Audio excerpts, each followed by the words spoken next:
Tell us a little bit about creating Flip My Funnel, as part of a startup. It's not something that we planned like, hey, we're going to launch a company and create a movement and kind of figure out how we're going to do all these things. It really was important to kind of think about that we are a startup. We're trying to build a new category. On top of that, we're based in Atlanta. We're not in Silicon Valley. Right. All right. And we don't have like founders or anything like that who have done like 3 times over, right? How do you get your voice heard and people know that you actually have a real product? We learned very early on that having a great product is not the most important thing in the very early stages.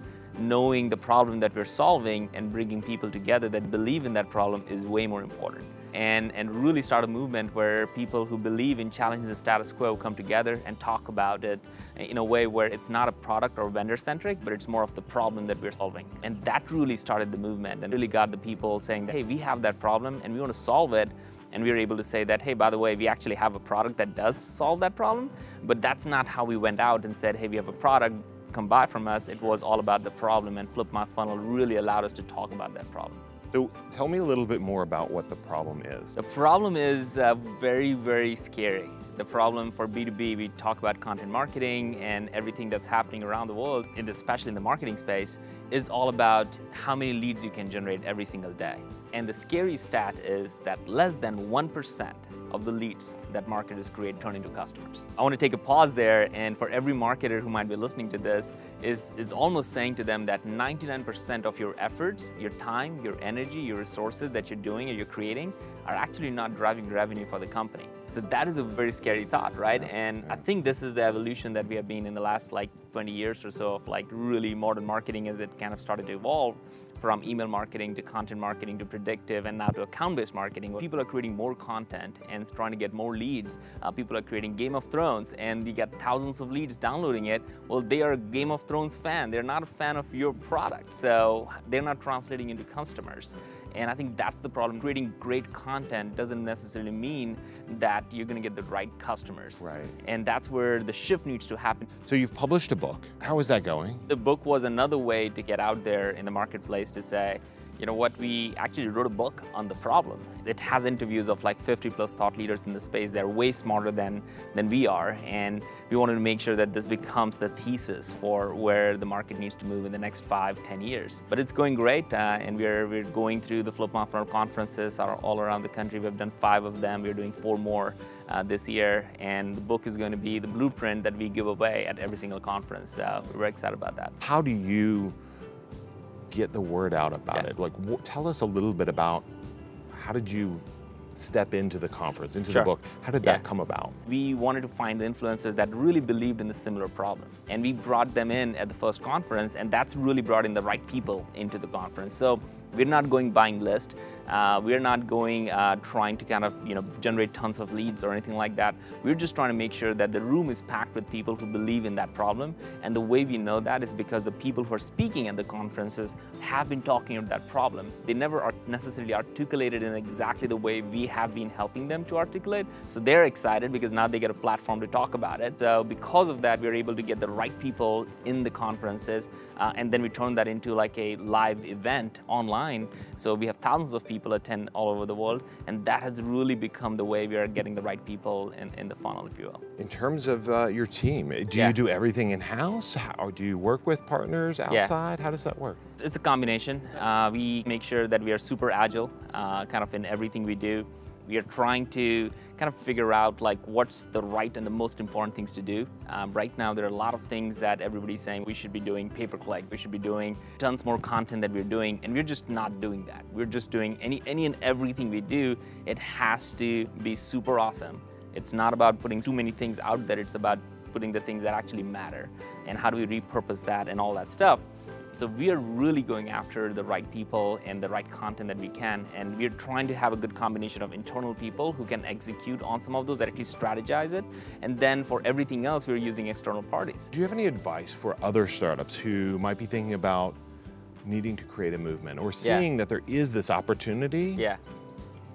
Because we're all trying to change. We all have big ideas, right? Right. Any advice for startups in that space? Building a category is extremely hard. Things that I think people need to get over very early on is that nobody cares about your product. And it's hard to say, hard to feel, hard to even consider people would think about it, because as founders, you think about like your product is your life, right? Yeah. That's what you're betting on. But nobody really cares about your product. What people care about is the problem that you're solving. And to change that narrative, I think the first couple of years are about building that tribe, that community that believe in that problem. If you really want to go big, you have to find if there's a community, or go figure out that this problem is as real as you think. How do you do a conference on a budget? We have probably spent next to nothing on any of the conference outside of our own time and energy on this thing. And the way we have done that is by just partnering up with all the people who are in the same space. What we did is, one, we first found influencers who actually can talk about this problem, people who will actually come and care. Nobody's gonna come and listen to us in saying, hey, we got this solution. Influencers was a big part of it.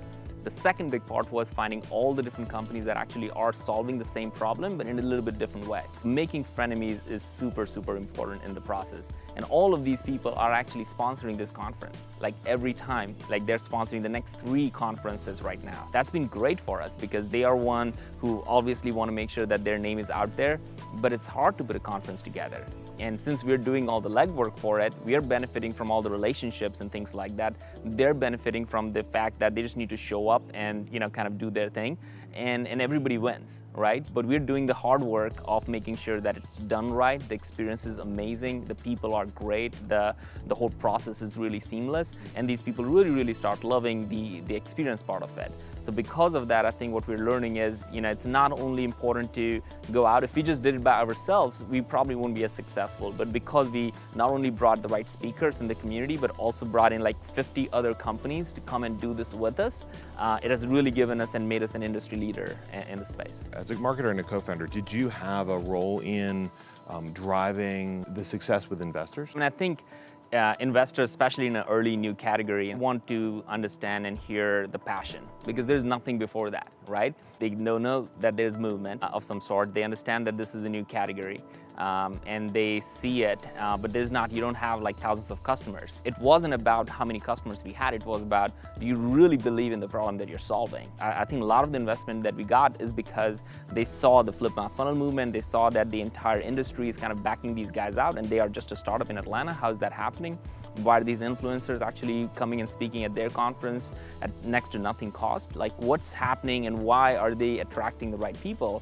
And I think the investors got attracted to the whole idea of like, well, these guys really know how to get their voices heard. And clearly the product that we had is awesome, and we don't talk about it. Even in this whole process, we didn't talk about the product, is because product is just one part of the whole puzzle. It is the problem. We are very crystal clear about the problem that we're solving, and we never take our eyes off that ball. Do you have any other advice, any top tips for marketers who might be in a similar situation or growing their organization? I think I need to just drill that in as many people as I can. Nobody really cares about your product until you kind of make sure that you understand what people really care about is, or do you know the problem that you're solving? And if people can start talking about the problem as opposed to the product, I think they will get so much many more, the right kind of conversations going. And I think very few people do that. And it's sad in that sense. A lot of people are spending time talking about the product and not the problem. And I think that's where people can really start seeing success, and you can break through the noise. So good to have you. I appreciate your time today. Thank you, Brian.